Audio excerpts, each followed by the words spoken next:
page 21, we talked about ratio. So remember, for this one, page 21, number 3, you spent $250 on food, $80 on internet, $55 on phone. Write it as a ratio for food to the phone. So $250, $255 with a colon. Don't forget, you have to reduce if you can. So when you divide both by 5, you get 50 to 11. Same thing here, internet to phone, you can reduce it to 16 to 11. If you don't reduce on the test, it is half a mark off. When we write ratios, does the order matter? Yes. Okay, keep that in mind.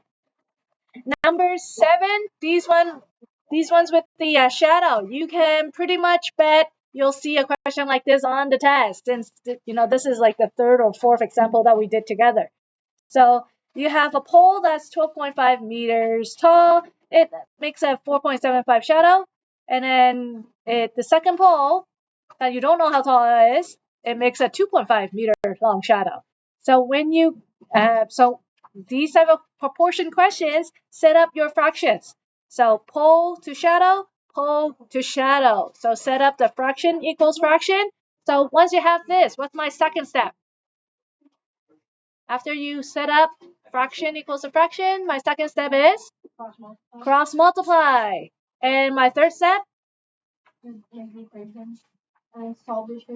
By dividing, right? Okay, so it's just the 3 steps. Fraction equals fraction, cross multiply, and divide. All right.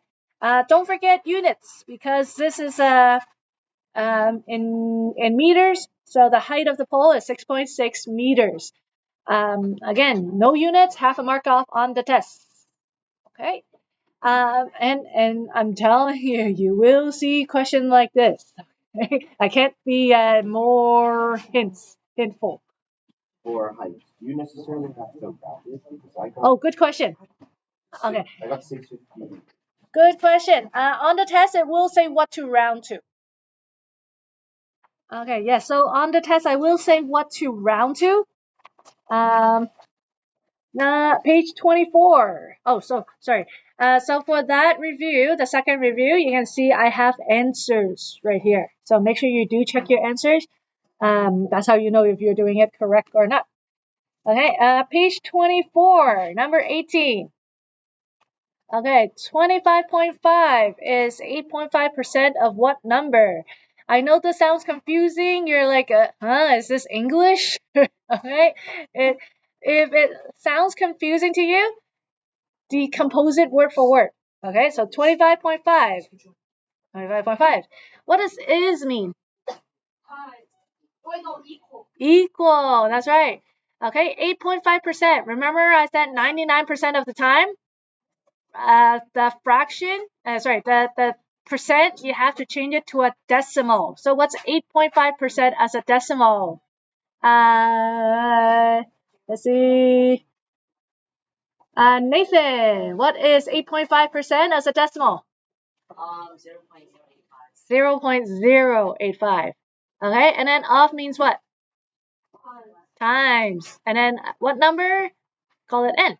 So now you just translated this weird wording English sentence into an equation. Right? And from here, you can tell to solve for n, you're going to divide that 0.085. And when you divide it, you get 300. Okay? A lot of people might get confused as to should I multiply or should I divide? When you translate the sentence word for word like this and have your equation set up, that's how you can tell if you should multiply or divide. Okay. Next one, page 25, number 3. Okay, another word problem that's worded weird. Okay, so Reese's earns a commission of $660.75 for selling $4,400 worth of things. Okay, what is his rate of commission? Jeffrey, what did you do? I received 660.75 over 4,405. Right, okay, so because your commission times the sale gave you 660. So then that means to solve for C, you would divide, and you got 0.15. All right, but does that mean his commission is 0.15, Nicholas? What page? After. 25. 25. So was it? Oh, it wasn't homework. It's homework tonight, but I just wanted to go over a few questions. Jeffrey. 0.15 over 1. So it's negative equivalent fraction over 100. And multiply 0.15 by 100, you get 15%. Good. Okay, because whenever we talk about commission, we're talking about a percent. So 0.15 was the decimal. Change it back to a percent is 0.15%. Okay, so don't forget to change it back to a percentage. Okay. Next one right here, page 26. All right, page 26. Let's go over this example. So Sandy, she scored 75% on her quiz. She got 18 correct. So how many questions were on the test? So again, setting it up means 75 of the test equals 18 correct. Right? Percent, change it to a decimal, so 0.75.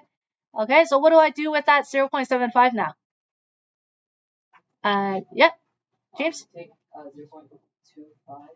Wait, no, you divide with... Divide, right? You divide it by 0.75 and you get 24. What's my unit here?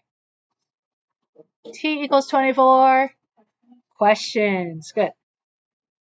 Okay, and let's say I made a mistake. I made a silly mistake and I did 0.75 times 18 and I got the answer 13.5. How do I know that answer is wrong? Yeah. Right, you can't have half a question. All right, so that's one way to tell that I made a mistake. What's another way to tell I made a mistake if I got 13.5? James? Right, you already got 18 correct, so the test can't be 13 questions only. All right, so these word problems, whenever you get an answer, take a look back at the question to see if it makes sense. All right, so don't just do the math blindly. It has to make sense. If it doesn't, that means you probably made a mistake. Okay, last one I want to go over. This is similar to the one that we did on the assignment that we just did. Okay, so a coat is $179.99. It's on sale for 40% off. What is the sale price? So when I went around, I saw some people do the long way, some people do the short way. Both works. You'll get the same answer. So if it's 40% off, that means you're paying 60% of the final price. 60%, 0.60 off means times. And then when you multiply it, you get $107.99. Should I round this to $108? No, leave it. Leave it as a $179.99. And then for the total cost, you can do the tax, which is times 1.13, and that will get you your answer right away. Okay, what is HST again? Harmonized sales tax. Okay, so it's basically just a 13% tax. Okay, so for the homework, it's basically the rest of chapter 2, so up to page 27. Okay, so the last few pages of the review, and after that, you should be all ready for the test on Wednesday. Okay, so we have about 20 minutes left of class. Let's do a Kahoot.